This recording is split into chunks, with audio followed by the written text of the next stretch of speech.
Okay, it's going to be a real hard to fit this story into 6 minutes, but I'm going to try. Hi, I'm KiKi Maroon. Like he said, I am a stand-up comic, burlesque dancer, podcaster, and special event producer. I have been doing this for 9 years. It's taken me all across the world. I've gone to Asia and Europe and South America for my job. It's the best job in the world, and I wouldn't do it anything else. I get to make magic for a living. I make a whole bunch of shows, but the two that I'm most known for are called KiKi Maroon's Burlesque Lounge and the Burlesque and Circus Arts Festival. Thank you. Acrobats, showgirls, aerialists, monkeys, clowns. That's what I get to work with every single day. They are my coworkers, but they also are my friends and my family. So yes, each show is a polished theatrical production, but what it really is I have created a fantasy world of delusion all around me. And every show, I'm just inviting you into that world and saying like, hey, I found some really beautiful people. You want to come see what they can do? This is how I got the best job in the world. I was a stripping clown. A girl named Trisha said that she was starting a brand new burlesque troupe, and if I wanted to be a part of it. I said yes, but I cannot sing, I cannot dance, I've never been on stage, and I have zero talent. She said, it's fine, you'll figure it out. So I decided to be a clown. If I tripped on my heels, if my makeup was bad, or if I fell off the fucking stage, it's part of the act. And it worked out for me, because it turns out that when you take your clothes off, people like you. I do not have time to get into all the stories, but shit went bananas.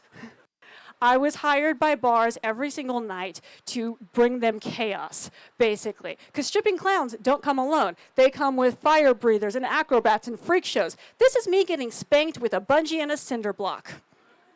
I lived in a constant state of chasing adrenaline, and bars paid me for a chance to ride. I cannot count how many times I have been tased for fun.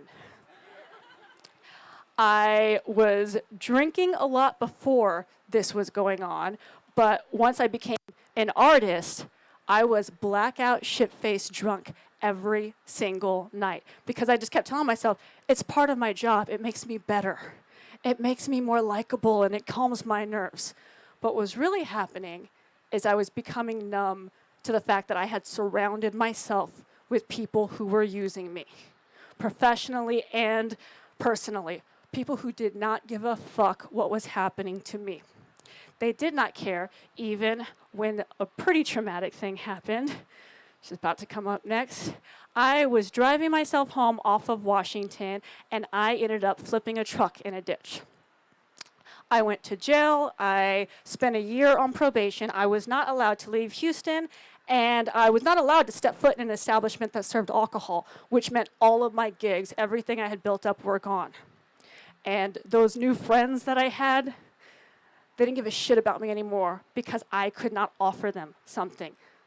The gigs were gone, and I was useless. They had nothing to do with me.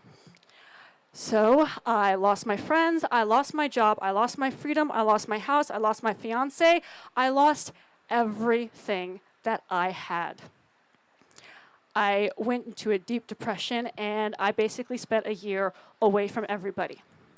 And I realized the only thing that I could not have taken away from me was my ability to dream and to plan. So I used this dead time to plan the first Burlesque and Circus Arts Festival. Everything else had been shit dive show bars before that. This, I knew I wanted it to be a huge extravaganza. And a lot of people told me it was going to fail. Those friends that I told you about actively did a lot of shitty, shady things to try to make it fail. And honestly, why wouldn't it fail? I was a coked up, drunk mess before that. But it didn't. Fucking sold out Warehouse Live. Which I can say I have in common with Drake. We sold that shit out. Me and my assistant, Miss July, worked our fucking asses off every day, every night, for months. A crew of 2 did this. She is the only person who believed in me, the only person who did not leave me, and the only person who looked at that drunk bitch in the Jell-O and said, you know what?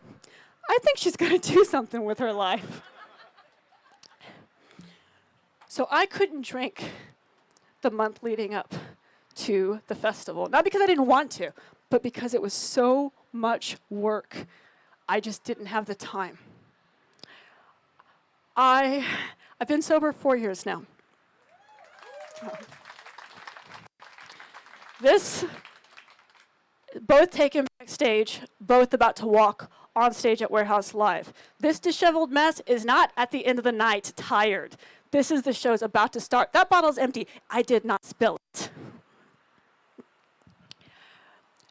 I realized that if I could work that hard and care that much about something and could create that, what would happen if I cared that much about myself?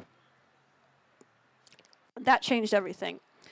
That's when I quit drinking. That's when I focused on my career, on my life, and surrounding myself with people who actually gave a shit about not only me, but about the dreams that I had. So what would I do differently? Not a goddamn thing. I am so proud of who I am and what I have built, and none of it would have happened without all of that. That is my story. Yeah, thank you. I needed all of that to happen to be where I am now. And I think it's really easy to look at your past and your mistakes and feel like you wasted a lot of time. But it's not true. I wasn't wasting time. I was incubating. I had to do that to become me. And here's the best part. I only quit 4 years ago. First year, you're fucking crazy. Because you are, for the first time, feeling your feelings. Second year, you're kind of getting your footing a little bit. So I have only been a functioning human being for 2 years of my life. Y'all think I'm proud now? I'm just getting started, motherfuckers. Thank you.